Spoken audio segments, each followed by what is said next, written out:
વિક્રમ સંવત 2082 મહાસુદ દસમ તારીખ 28/1/2026 બુધવાર. વાલા ભક્તો, આવતીકાલે પવિત્ર એકાદશીનો પર્વનો દિવસ છે. ભગવાન સ્વામિનારાયણે પોતાના આશ્રિત માત્રને કોઈ એવા અદ્ભુત સદવિચારો આપતા પ્રભુએ કહ્યું છે કે પરમાત્માએ તમારા ઉપર કૃપા કરી હોય તો એને ભૂલતા નહીં.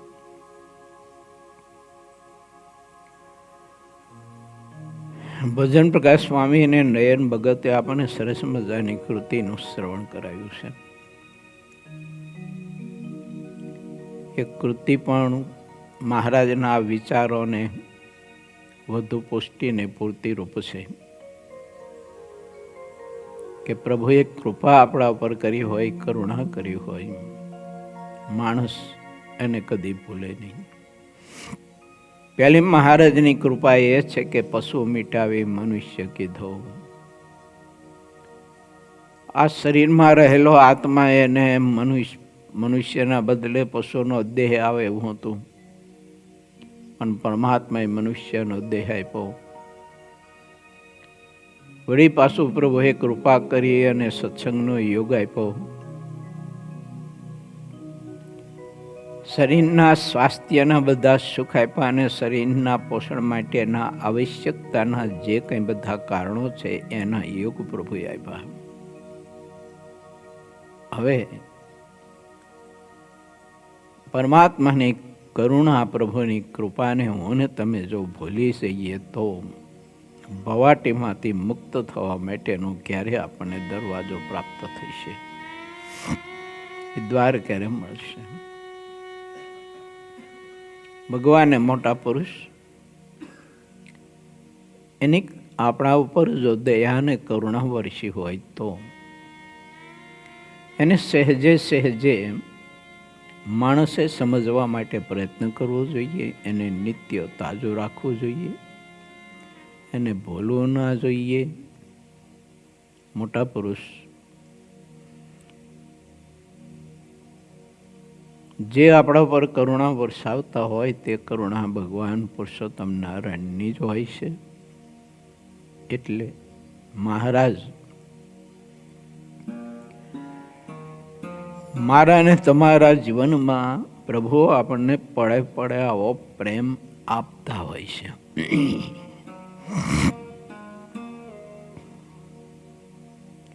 આવી કૃતિનું શ્રવણ કરવા માટેનું જ્યારે અવસર મળે અથવા અધ્યયન કરતા કરતા કોઈ એવા પ્રસંગો જ્યારે આવે ત્યારે ભગવાનને મોટા પુરુષની કરુણા હૃદયની દિવાલ ઉપર ખૂબ તરવરી છે. 97 સાલમાં શિબિર કરી હતી.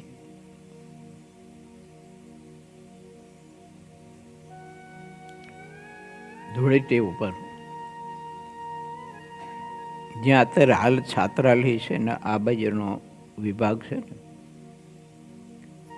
ત્યાં સ્ટેજ બનાવ્યું હતું. શિબિર પૂરી થયા પછી અમારા મોટા ગુરુભાઈ એવા યોગેશ્વર દાસજી સ્વામી, બહુ મહાવિદ્વાન પવિત્ર સંત, ભજનાનંદી સેવાનંદી પુરુષ, શિબિરની સમાપ્તિ હતી, સાંજનો સમય હતો. સ્વામી સોફા પર બેઠા હતા ને હું એમના ચરણમાં બેઠો હતો. અને ત્યારે મને એમને જે વાત કરી હતી ને એ મારા જીવનમાં હું બહુ જ અનુભવી ચૂકો, અનુભવું છું, ભવિષ્યમાં અનુભવવામાં આવશે. મને એવું કહ્યું હતું, મને કે તમારી આ નાની ઉંમરે તમે આવું મોટું કાર્ય હાથમાં લીધું છે એટલે લોકોને હૃદયમાં ઘા લાગ્યો છે.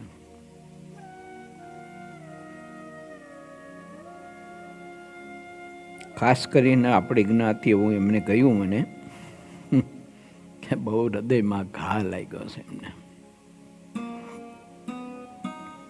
માટે મને કે તમે જાળવજો. કોઈ નાના મોટા પ્રસંગોમાં છે ને બહુ જાતા નહીં, સાધુને મોકલી દેજો.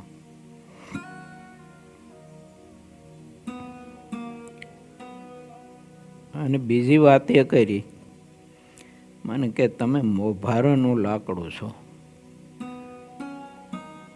સમજાય? મોભારાનું લાકડું હોય ને બે બાજુથી ખીલા વાગે, બે બાજુથી.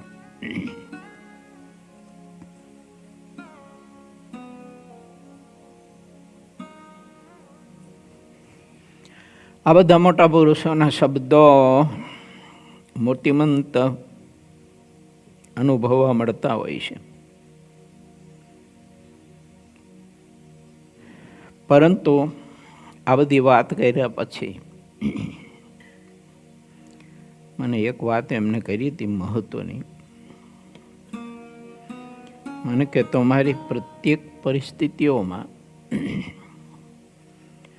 મહારાજ તમારા ભેળા હશે એવું મારું હૃદય બોલે છે. આ વાત એક મહત્વની કહી તેમને જોગી સ્વામી.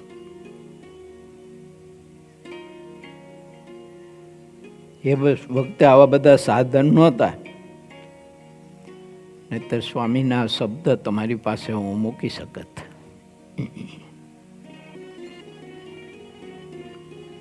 વિના પ્રયોજને, વિના કારણે કેવી કૃપા, કેવી કરુણા.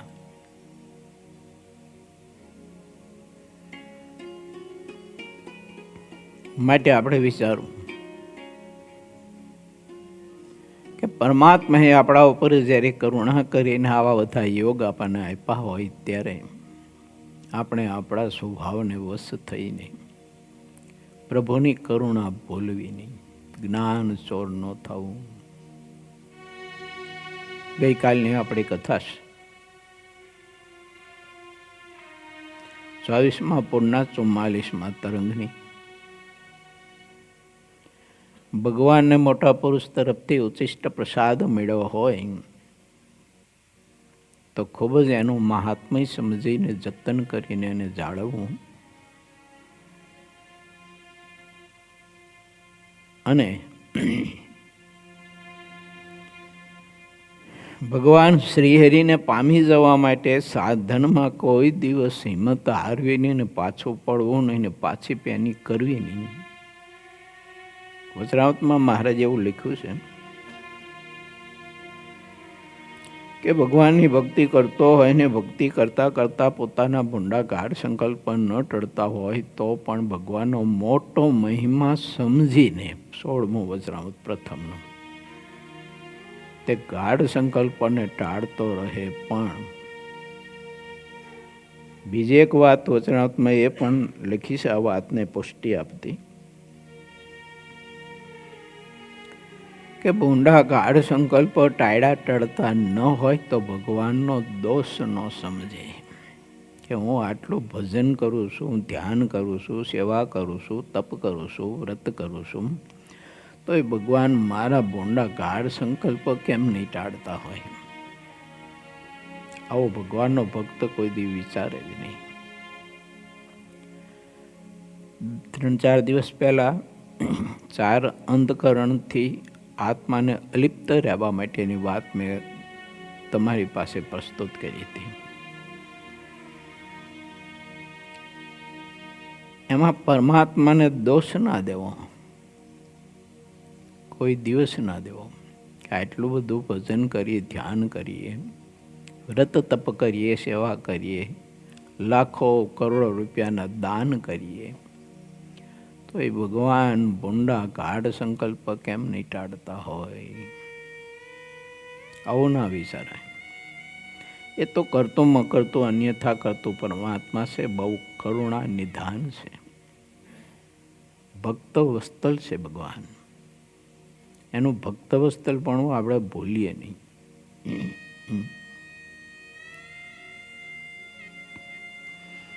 માટે વિચારીએ કે શ્રીજી મહારાજે આપણા ઉપર કૃપા કરીને આવો સત્સંગનો યોગ આપ્યો છે. હું તો મારી પોતાની પૂર્વ ભૂમિકાઓ છે ને આવા જ્યારે કીર્તનો યા તો આવી કોઈ કૃત્યો સાંભળું ને ત્યારે બહુ વિચારું છું ને ત્યારે એમ પકડાય કે ઓહો, મહારાજની કરુણા તો જો એક અલ્પ ખદ્યોત જેવો જીવ નહીં, ખદ્યોત જેટલોય પ્રકાશ ન મળે. અને એક એવા જીવને પરમાત્મા પોતાના ચરણમાં વાસ આપે, એને અખંડ ને અખંડ પરમાત્મા પ્રત્યેક બાબતમાં એને જાળવે. સુખ દુઃખ માન અપમાન સંઘર્ષો વગેરે વગેરે અનેક અનેક ખાડા ટેકડાઓ, અનેક પ્રકારની ભૂમિકા, એમાં ઠાકોરજી આપણને સતત ને સતત મદદ કરે અને જાળવે આપણને. કેવી ભગવાનની કરુણા કહેવાય.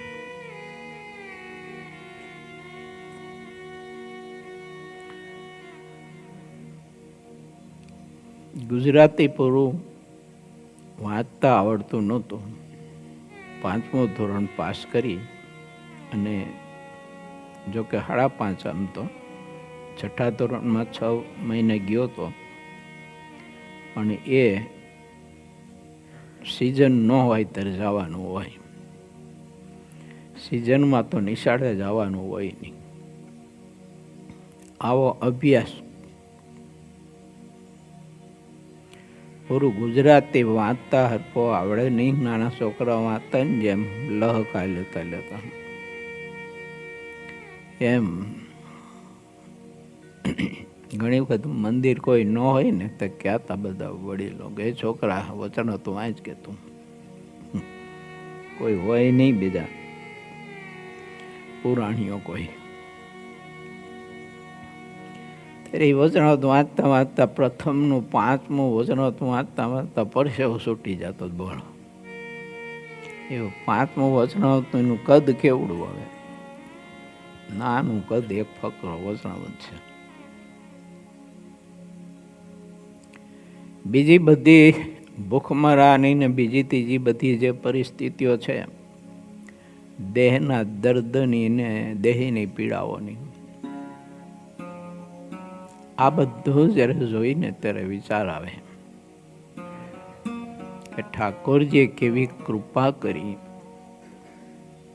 અને કેવું સત્સંગનું સુખ આપ્યું. રહેવાનું ખાવા પીવાનું સુખ હું વિચારતો નથી, સત્સંગનું સુખ કેવું આપ્યું, ભગવાન ભજવાનું સુખ કેવું આપ્યું.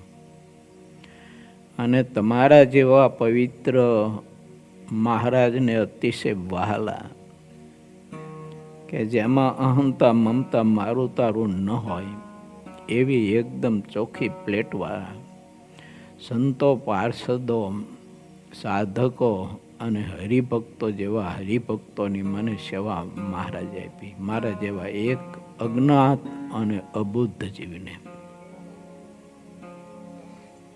આ કેટલી કરુણા કહેવાય. એમ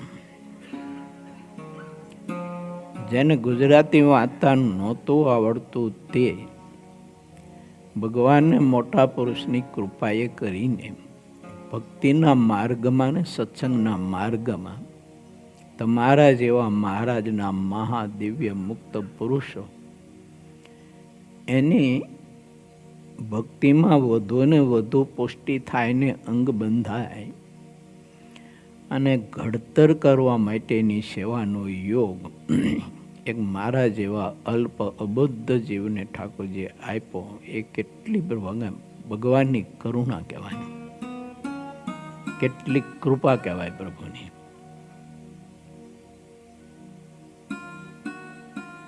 હવે આ મહારાજની કૃપા અને કરુણા બોલીને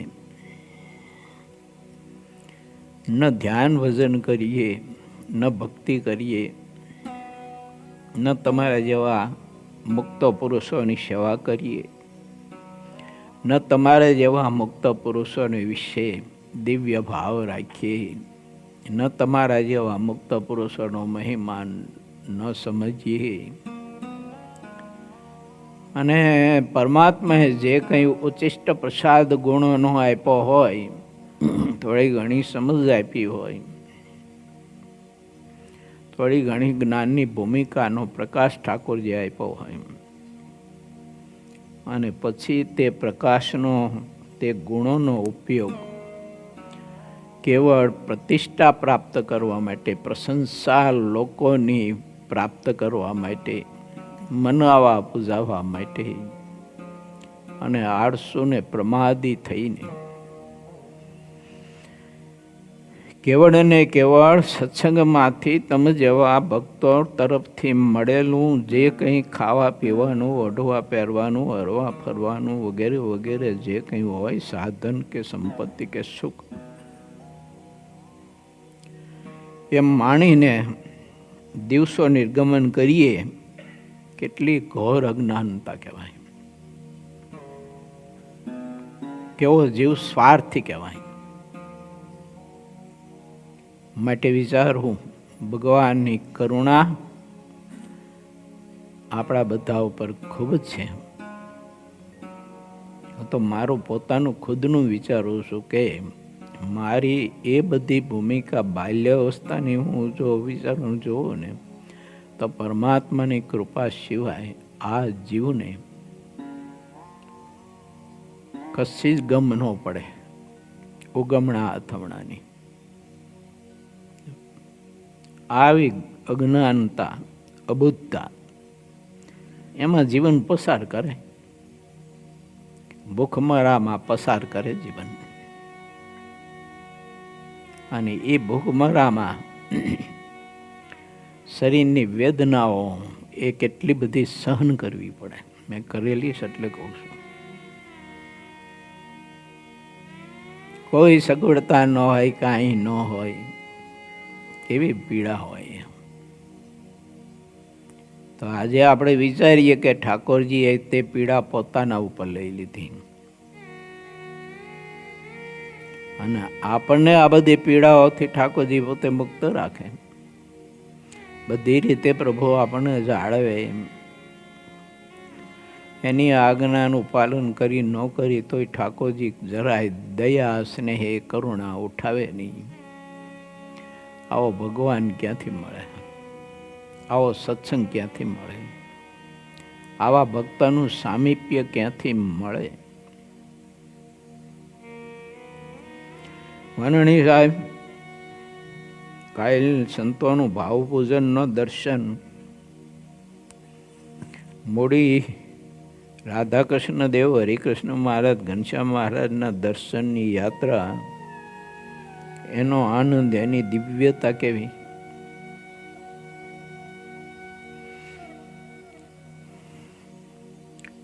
આવો યોગ દિવ્યતાનો લાખો ને કરોડો રૂપિયા આપણે ખર્ચીએ, કરોડો રૂપિયા મળે તોય ન મળે.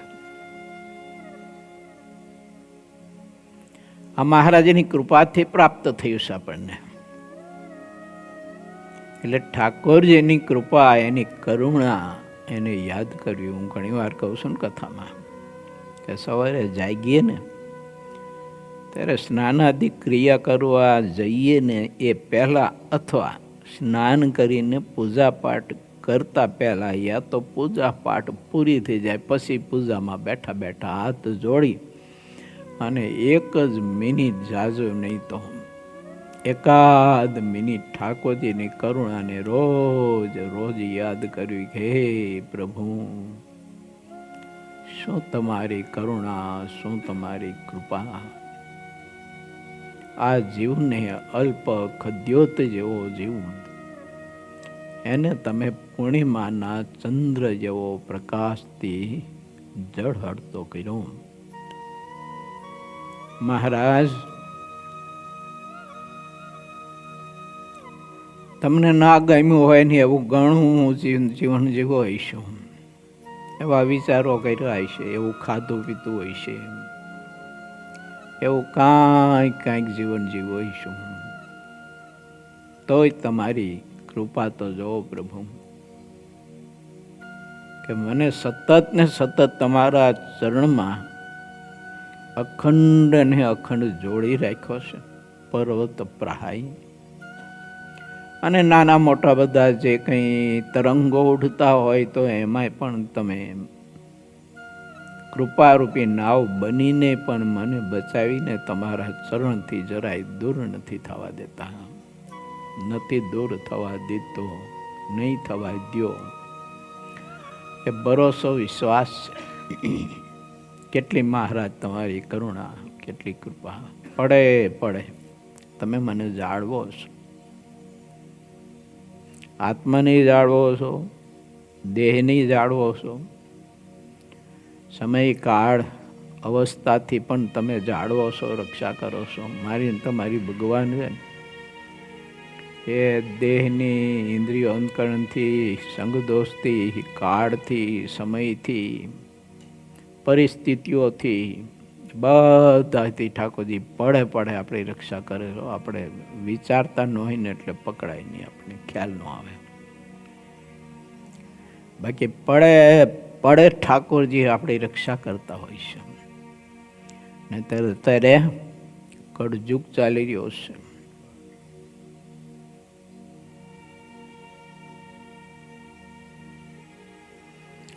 યજ્ઞ નારાયણના દર્શન કરી અને યજ્ઞશાળાથી મંદિરે સવારે 5:30 અમે મંગળા માટે આવતા હતા. હરિ કૃષ્ણ સ્વામી, તીર્થ સ્વામી, બધા જે મૂર્તિ સ્વામી, બધા સંતો.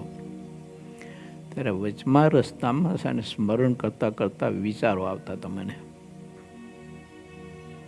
કે આ કળિયુગમાંય પણ ભગવાનની કરુણા જોવો કે ઠાકોરજી આપણને કળિયુગની ઝપટમાં નથી આવવા દેતા. એ કળિયુગની ઝપટમાં તો નથી આવવા દેતા મહારાજ, પણ કોઈ સામર્થ્ય, ઐશ્વર્ય, પૂજા, પ્રતિષ્ઠા એની ઝપટમાં નથી આવવા દેતા. કેવી રક્ષા કરે છે મહારાજ. આ વિચાર આવતો હતો. યજ્ઞશાળાથી અહીંયા આવતો હતો ને તે રસ્તામાં. બાકી જે કળિયુગના સાગરીતો જે છે ને એ તો મૂર્તિમંત બધી જગ્યાએ વ્યાપક હોય છે અને માણસ માત્રની સાથે આખું ટોળું છે ને એમનામ ફરતું હોય છે. એવું નહીં કોઈ મોટો માણસ જગતનો આવે તો 5-25નું ટોળું ન હોય ને ભેડું હતું. જો કોઈ જગતનો મોટો માણસ આવે ને તો કેટલું 5-25 તરીનું મોટું ટોળું હારે ને હારે ફરતું હોય. એમ કળિયુગના સાગરીતો છે ને એ આખું ટોળું ઓલું 51નું કીધું ને મધ્યના 45માં, એ આખું ટોળું છે ને એ ફરતું હોય સાથે ને સાથે, ભેડું ને ભેડું. મહારાજ એ બધા ટોળાથી પછી આપણી રક્ષા કરે. કેવી કરુણા, કેવી મહારાજની. આપણે તો દિવસમાં કદાચ 5 વખત માનસી પૂજા કરતા આવીશું, એટલે 5 વખત ઠાકોરજીની સેવા કરતા આવીશું, પણ પ્રભુ તો મારીને તમારી 24 કલાક સેવા કરે છે. કેવી કરુણા પ્રભુની. માટે વિચારીએ હું ને તમે, અધર્મથી ભરેલા મત, મહારાજ કે મતને મત માનો, અને ધર્મથી ભરેલા પુરુષો હોય, ધર્મથી ભરેલા માતા પિતા હોય, ધર્મથી ભરેલા સ્વજનો હોય, અને ધર્મથી ભરેલા પોતાના કોઈ પથદર્શક હોય, એની મરજીમાં રહેજો, એની આજ્ઞામાં રહેજો. એને કોઈ સામાન્ય માનતા નહીં, એને કોઈ આ લોકના પ્રાકૃત માણસ નહીં માનતા. મરજીમાં રહેજો.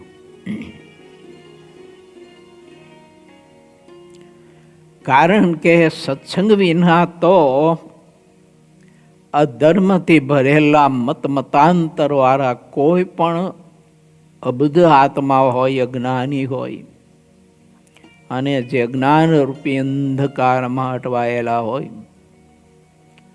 એના સંગદોષથી, એના પ્રસંગોથી મારું તમારું જીવન પણ આટલા સર્વશ્રેષ્ઠ યોગ મળવા છતાંય પણ મોક્ષથી વંચિત રહે. માટે ભગવાન શ્રી હરિ એમ કહે છે કે ખૂબ જ વિચારજો, સાવધાન રહીજો. ક્યાંક આ ટોળા મહિલા કોઈ તમને ભરમાવી ન જાય. આ 51 ટોળા મહિલા કોઈ એકાદ કોઈ તમને ભરમાવી ન જાય. ધ્યાન રાખજો. મહારાજ કે હું તો રાખું જ છું, પણ તમારે રાખવું તો જોઈએ ને. નરું ભગવાન ધ્યાન રાખે ને આપણે ના રાખીએ. એવું મહારાજે એવું લખ્યું ને, પતિતાબાઈના ગળામાં હાથ નાખીને ફરતો ને પછી એમ કે ભગવાને મારું મન ઠેકાણે ન રાખ્યું તેને મહામૂર્ખ જાણવું. એમ ભગવાન આપણને પડે પડે બધી બાબતમાં જાળવે છે ને પછી આપણે જો ભગવાનનો આશ્રય રાખીને પ્રભુનું ધ્યાન ભજન ના કરીએ અને પ્રભુમાં પ્રીતિ ના કરીએ તો પછી એ પતિતાબાઈના ગળામાં હાથ નાખીને આયલા જેવી જ વાત કહેવાય. જો આપણા એવા ખોટા મતને અનુસરીને આપણે ડગલું ન ભરાય. જેમ મહારાજ આપણને પડે પડે જાળવે છે ને એમ આપણી જાતને જાળવવા માટે આપણે પણ સાવધાન રહેવું જોઈએ. કે ક્યાંય ક્યાંક મહારાજ તરફથી કે સિદ્ધિ તરફથી કે નિધિ તરફથી કે કોઈ તરફથી કાંઈક આપણને પ્રાપ્ત થતું હોય તો ત્યાં તરત જ મારે તમારે સાવધાન રહેવું જોઈએ કે આ તો મારા પ્રભુને લઈને છે બધું. ઠાકોરજીને મૂકી મારા પ્રભુને મૂકો તો કાંઈ નથી, ઝીરો છે. તો કોઈ દિવસ એ પ્રવાહમાં ખેંચાઈ ન જઈએ આપણે, નહીંતર ખેંચાઈ જઈએ સમૃદ્ધિ સંપત્તિ માન પ્રતિષ્ઠામાં, અને એમાં ખેંચાઈ જઈએ એટલે ઓલા બધા બેડા થઈ અને આપણે ભગવાનથી વિખૂટા કરીએ. પરમાત્માથી વિખૂટા કરવા માટેનું એની પાસે એક યુક્તિ મોટામાં મોટી એ કે તું ભગવાન છું એમ મને દે આપણને. આ મોટી યુક્તિ એની પાસે. એને ખબર છે કે આ જીવને બહુ ગમશે, આ વાત જીવને બહુ ગમશે. તું બહુ મહાન સમર્થ છો, અનાદિ છો તું. અખંડ તને ભગવાનનો સંબંધ છે. તારા વચને કંઈક આત્માઓના કલ્યાણ થનાર છે ને થઈ રહ્યા છે. આવો બ્રહ્મ છે ને ઊભો કરે અને એવા બ્રહ્મ આપણને આત્માને ભરમાવી દે અને પછી તે આત્મા પરમાત્માથી વિખૂટો થાય. ખબર નહીં કે પરમાત્માથી વિખૂટો થયેલો આત્મા પછી ફરીને પરમાત્માને ક્યારે પામશે? જન્મ મરણથી આત્મા ક્યારે મુક્ત થશે? ખૂબ વિચારીએ. આ 51નું ટોળું જે કીધું ને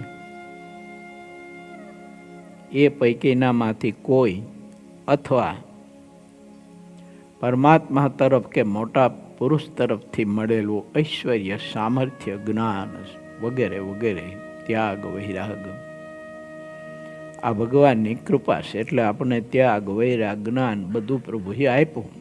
કરુણા છે, આપણને જાળવા. પણ હવે આપણે જાળવવું પડે કે એમાં જો આપણે પ્રતિષ્ઠિત થવા માટે અને ભગવાન થવા માટે અને પૂજાવા માટે અને આપણે પરિપૂર્ણ થવા માટે ને અને હું જ મોક્ષદાતા છું આવું બધું અંદર કાંઈક જીવ સમજી લે, બહુ માઠી થાય, બહુ અતિ માઠી થાય. માટે પરમાત્મા જેમ જાળવે છે ને આપણને એમ આપણે પણ આપણું જાળવવું જોઈએ. કે પ્રભુને મોટા પુરુષ આપે છે એ શા માટે આપે છે? તો કે મૂર્તિનું સુખ લેવા માટે આપે છે. મૂર્તિ થવા માટે નથી આપતા, મૂર્તિનું સુખ લેવા માટે આપે છે. ભગવાનનું સુખ લેવા માટે આપે છે, ભગવાન થવા માટે નથી આપતા. જે અર્થે આપ્યો હોય એ અર્થે વાપરે ને એને જ્ઞાની પુરુષ કહેવાય, સુજ્ઞ પુરુષ કહેવાય, ઓલા મૂર્ખ કહેવાય. તમે નવા પેન્ટ શર્ટ સીવડાવો અને પછી પેન્ટ શર્ટ પહેરવાના પણ સ્થાન હોય છે કે ન હોય? ઉપરનું શર્ટ કે રેટ બાંધીને ટીંગાડો અને પેન્ટ છે એ ગળે ટીંગાડો તો લોકો શું કહે? બોલો, વગર પ્રચારે પ્રચાર કરે કે નહીં? મૂર્ખ છે આવે. એટલે એનું સ્થાન છે ને એ યોગ્ય સ્થાને જો એને સ્થાન આપવામાં આવે તો ઠીક છે. એમ પરમાત્માએ આપણને ગુણ આપ્યા હોય, શક્તિ આપી હોય તો એટલા માટે આપ્યું હોય મૂર્તિનું સુખ લેવા માટે, પ્રભુને ભજવા માટે અને ગાગર થવા માટે આપે છે, દાસ થવા માટે, ભક્ત થવા માટે પરમાત્મા ગુણ આપે છે. હવે એ પરમાત્માએ ભક્ત થવા માટે ગુણ આપ્યા અને પછી જીવ પોતે જો પૂજ્યપાદ થવા માટેના અવમાન કરે તો પછી મૂર્ખ કહેવાય. આવી અદ્ભુત વિચારધારા ભગવાન સ્વામિનારાયણે પોતાના પરમહંસો અને હરિભક્તોને આપી છે.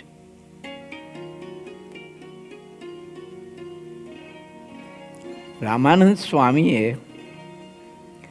પર્વતભાઈને નિજ રહસ્ય કહ્યું. ગઈકાલ કથા હતી આપણી કે પર્વતભાઈએ રામાનંદ સ્વામીને પ્રશ્ન કર્યો કે ગુરુદેવ, આ નીલકંઠ વર્ણી તરફ ચિત્ત બહુ ખેંચાય છે, હેત બહુ ઉપજે છે, આમ ના કરવું તો હેત થાય છે.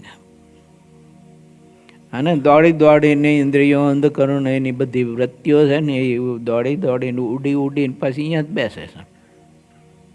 અમારી જિંદગીનો પહેલો અનુભવ છે, તમારા વિના ક્યાંય આ વૃત્તિઓ જાય નહીં, પણ મારું સમજાતું નથી. તો આ નીલકંઠ વર્ણી કેવા આવી છે એમ એમનો પ્રશ્ન હતો. ત્યારે રામાનંદ સ્વામી કહ્યું કે પર્વતભાઈ સાંભળો, બહુ ખાનગી વાત હોય ને તે મિત્રની આગળ છુપી રહેતી નથી, એટલે જેવી હોય એવી કહેવી પડે. ના કહીએ તો એ ખરો મિત્ર ન કહેવાય એમ.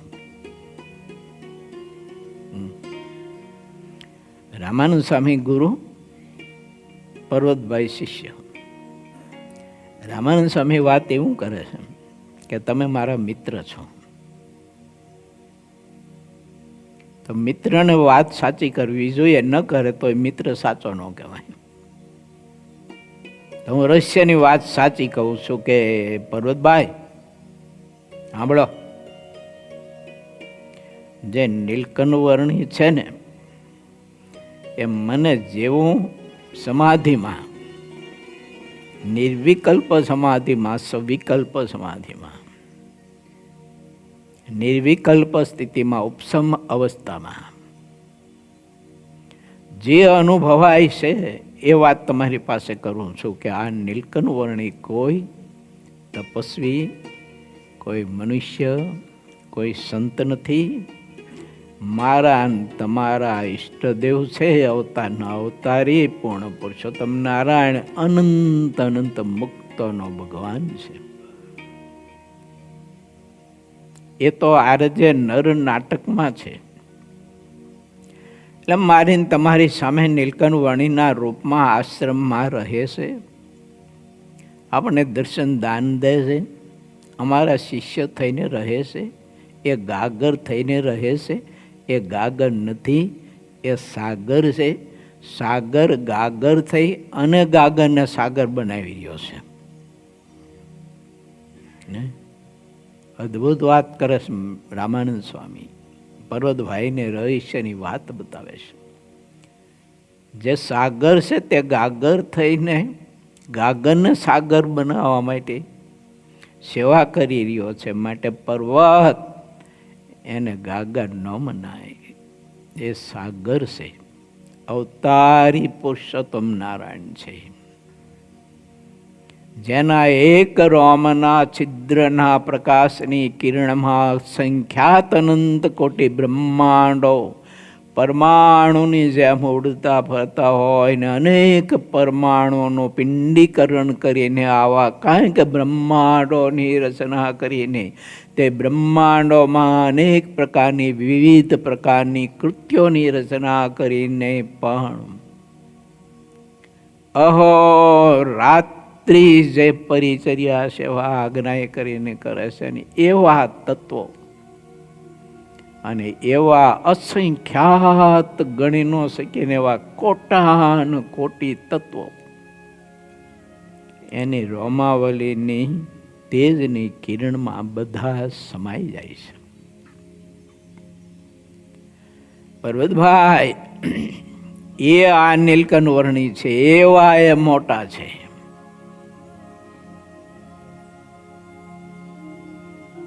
કેવી અદ્ભુત વાત રહસ્યની રામાનંદ સ્વામી કરી રહ્યા છે. જ્યારે મનુષ્ય સ્વરૂપે પ્રભુ જ્યારે સામે બિરાજતો હોય અને કાવડ ખંભે ટીંગાડીને ભિક્ષા માગવા જતો હોય અને ટોપલો હાથમાં લઈને ગામના ગોંધરે છાણ મેળવવા માટે જતો હોય, એને આવી ઊંચાઈથી કેવી રીતે જીવ સમજી શકે? એમ કેવી ગૂંચવણ થાય એને સમજવામાં. વરી પાછા કઠિનમાં કઠિન વ્રત તપ કરતા હોય, લવિંગ્યા મરચાને મીંઢે આવળના ગોળા લઈને ખાતા હોય, દાણા પાણાના કઠિન વ્રત કરતા હોય અને પારણાના દિવસે કેવળ સાથવો જ પીતા હોય મીઠા વગરનો, અને સૌના શિષ્ય થઈને રહેતા હોય. ગુરુના તો થઈને રહે પણ ગુરુભાઈના શિષ્ય થઈને રહેતા હોય ને. આમ જે રહેતા હતા એ બધા અનુભવો મહાપુરુષે પાછા આપણે બતાવ્યા છે, કહેતા ગયા છે કે આ સ્વરૂપને અમે જે માણ્યું છે ને જાણ્યું છે ને અનુભવ્યું છે ને એ તમારી પાસે મૂકતા જઈએ કે રખે ને તમે કંઈ ભૂલા ન પડો. એટલે જે રે કહેતા તે કામ જ કરતા નટવર રહેતા નમતા રે મોહન મુજને ગમતા બાળ સ્નેહી રે મોહન મુજને ગમતા. ભજન સ્વામી સંભળાવો ને. શિષ્યના શિષ્ય થઈને રહેતા. ગાગર થઈને રહ્યા તો સમજાય, પણ આ તો નાની ટબોળી થઈને રહે. બોલો, નાની કુવડી થઈને રહે. સાગર એ કયો કે સહજાનંદ સિંધુ સાગર. એને પર્વતભાઈ હું શું ગુણ ગાઈ શકું ને હું કેવી રીતે આ તત્વને તમને સમજાવી શકું? નાનો પડું છું હું, મારી જીભ ટૂંકી પડે છે.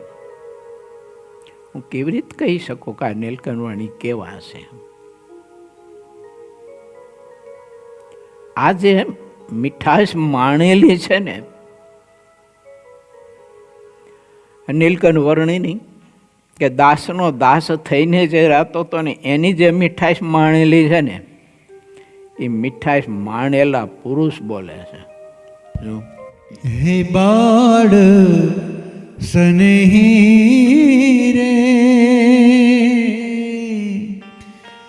મોહન મુજને ગમતા બાળ સ્નેહી રે મોહન મુજને ગમતા બાળ સ્નેહી રે. ગાઓ બધા ગાઓ.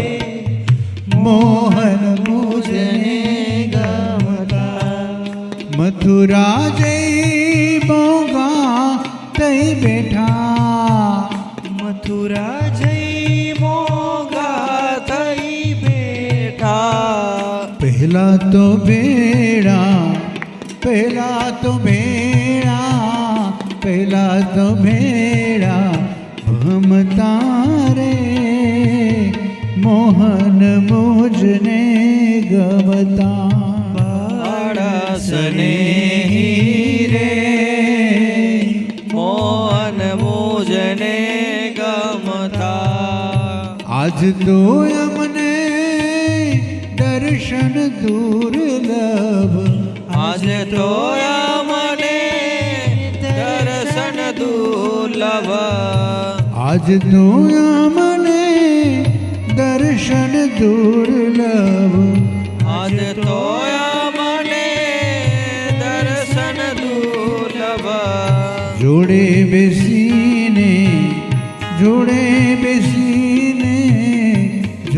બેસીને જમતા રે મોહન મુજને ગમતા બાળસને રે મોહન મુજને ગમતા હો મુક્તાનંદ મોહનની લીલા મુક્તાનંદ મોહનની લીલા રાખતા શીલને સમતા રે મોહન મુજને ગમતા બાળસને રે મોહન મુજને ગમતા બાળસને રે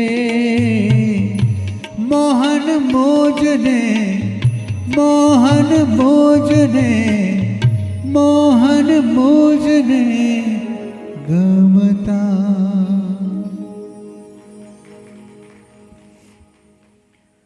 રૂપાળા ઘનશ્યામ મહારાજના આવતા 11મા વાર્ષિક પાટોત્સવ અંતર્ગત કથામાં જનમંગલ મહોત્સવ અંતર્ગત પરમહંસોની જનમંગલ યાત્રાનું દર્શન જેમ કરાયું હતું ને એ રીતે આ નીલકંઠવર્ણીનું દર્શન સુરત પધાર્યા અને સુરતથી પછી વચમાં જેટલા આવતા નગરો ગામડાઓ નેહડાઓ અહીંયા વિચરણ કરતાં લોજ આવ્યા અને પીપલાણામાં રામાનંદ સ્વામીનો મેળાપ થયો ને એનું દર્શન મારે તમને આવતા પાટોત્સવ કરાવવું છે કથામાં. મેં 2 દી પહેલા એટલે ગઈકાલે પ્રથમ દિવસે જ પરેશ ભગતને કહ્યું,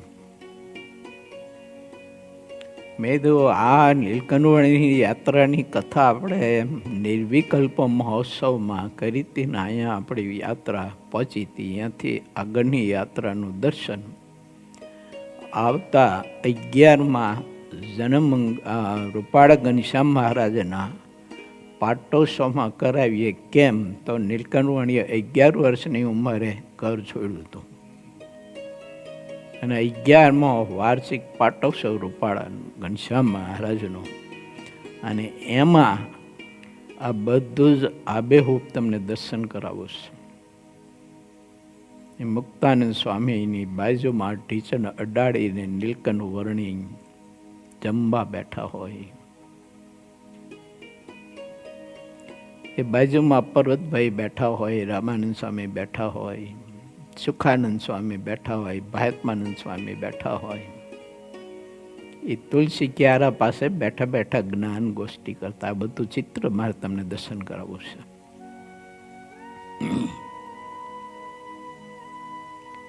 કર્ણથી પણ દર્શન કરાવવું છે અને નેત્રથી પણ દર્શન કરાવવું છે. પણ આ દર્શન કરાવવામાં થોડાક જોયો, કાવડિયા જોઈએ એમ. તમે લાવી આપશો?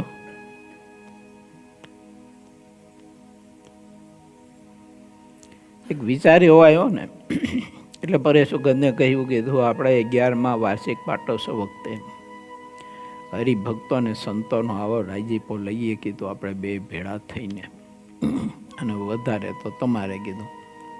અહીં તો એટલું કંઈ નોલેજ એવું કંઈ નથી, પણ પરેશ ભગતને નોલેજ ઠાકોરજીએ ગજબનું આપ્યું છે.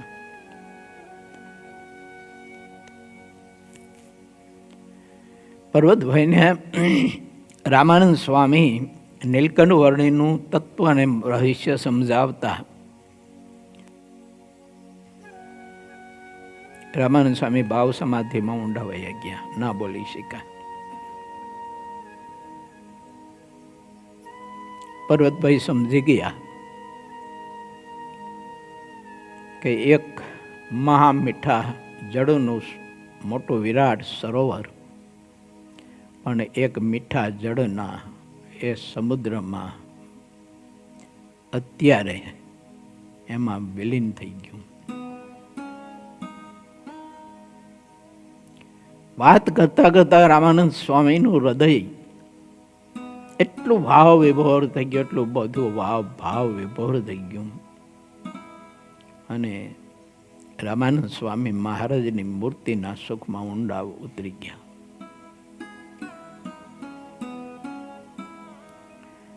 આ વાત આટલે પહોંચી છે.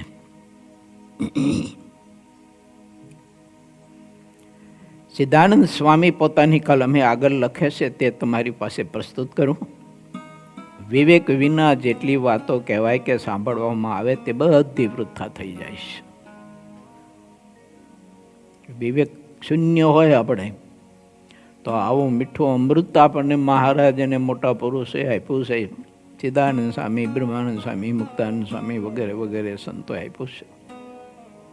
એ અમૃત મૂકીને આપણે વિખ ખાવા જઈએ તો અવિવેક છે. માની તમારી વૃત્તિ મહારાજની મૂર્તિના આવા આનંદને મૂકીને જ્યારે જ્યારે જે પડે, જે ક્ષણે, જે સેકન્ડે, જે સમયે બહાર બીજે ઇતર જાય ત્યારે સમજવાનું કે આપણે વિવેક શૂન્ય એટલી સેકન્ડ, આ તો સેકન્ડનો કોઈ ભાગ પણ વિવેક શૂન્ય થયા. કે આવું અમૃત મૂકીને એક વિષયનું વિખ ખાવા માટે એ વિષયના વિખમાં આત્માને સુખ મનાય, કેટલો અવિવેક કહેવાય.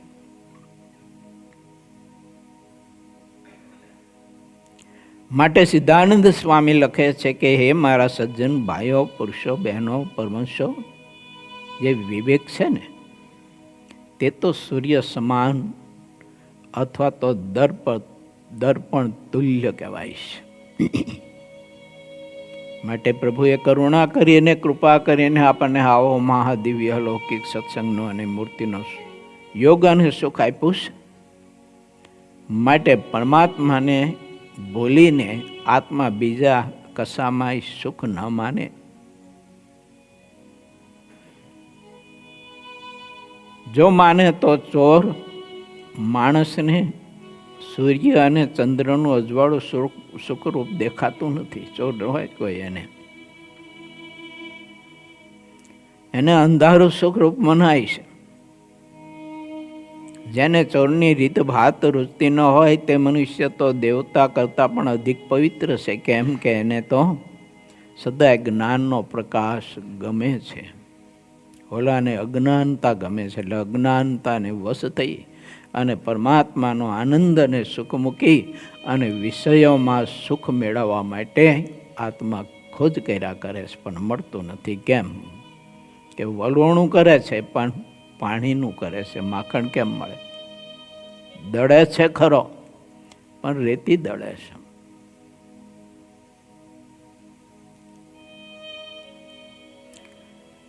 જેને ચોરની રીત ભાત રૂચતી ન હોય તે મનુષ્ય તો દેવતા કરતાં પણ અધિક પવિત્ર છે. ને એવા જે રાજા તથા ગુરુ હોય છે તે પણ દેવતા કરતાં અધિક પવિત્ર છે. આ દુનિયામાં અપરંપાર તમાશા થતા હોય તે જે રાજા, ગુરુ કે મનુષ્યને જીવમાં લગાર પણ ગમતા ન હોય તે દેવતા કરતાં પણ અધિક ગણાય છે. આ વિવેક બતાવ્યો. ગમે તેવો તમાશો જો હોય ને તો એમાં કાંઈ માલ જ ન મનાય જીવને, એ વિવેક છે. વ્યસન બહુ પ્રકારના હોય છે જેનો ગણતા પાર આવતો નથી. જેને તેવા વ્યસનનો સંગ ન હોય તે મનુષ્યને દેવ કરતાં પણ વધારે સારો દેખવો. જેટલી અનિતિ કહેવાય છે તેને જે દૂરથી જ તજી દે છે એવા રાજા ગુરુ મનુષ્ય તે બધા દેવતા કરતાં પણ અધિક છે. જે નીતિ પ્રમાણે ચાલે છે ને જેને અનિતિ વૃત્તિ નથી એવા જે કોઈ પણ હોય તે બધા દેવ કરતાં પણ અધિક છે. એવા રાજા અને ગુરુને જે રીતે મનુષ્ય વધારે ને વધારે સુખી થાય તેવું જ નિત્યતા ન રહે છે. મનુષ્યના જ્યારે અપાર ભાગ્ય ઉદય થાય ને ત્યારે એને પરમાત્માનો કોઈ નીતિવાળા રાજા અને કોઈ એવા સંત એનો યોગ થાય છે. અને એના યોગ થયા પછી જો એને યથાર્થ રૂપમાં સમજવામાં જો આવે તો જીવ બહુ અતિ મહા મોટી પદવીને પામે છે. અને દિન પ્રતિદિન આ જગતમાં એની કીર્તિ અધિક ને અધિક વધતી રહે છે ને તેની શુભ કીર્તિનો નાશ કરવા માટે કોઈ પણ કારણો ચાહે એટલા પ્રયત્ન કરે તો પણ નાશ ન કરી શકે એવી મહાનતાના હાથમાં પામે છે.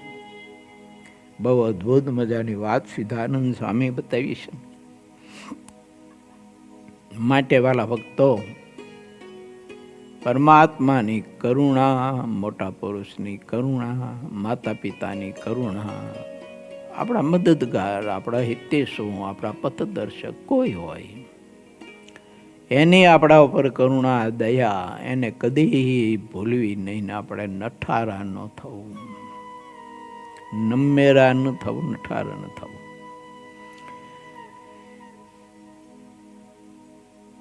ઇતિ શ્રી સહજાનંદ સ્વામી શિષ્ય સિદ્ધાનંદ મુનિ વિરચિત શ્રી હરિચરિત્રામૃત સાગરના ચતુર્વિશપુરમાં શ્રીહરિની મોટપ બતાવવામાં પર્વતભાઈનો પ્રશ્ન એ નામે 44મો તરંગ સમાપ્ત થયો.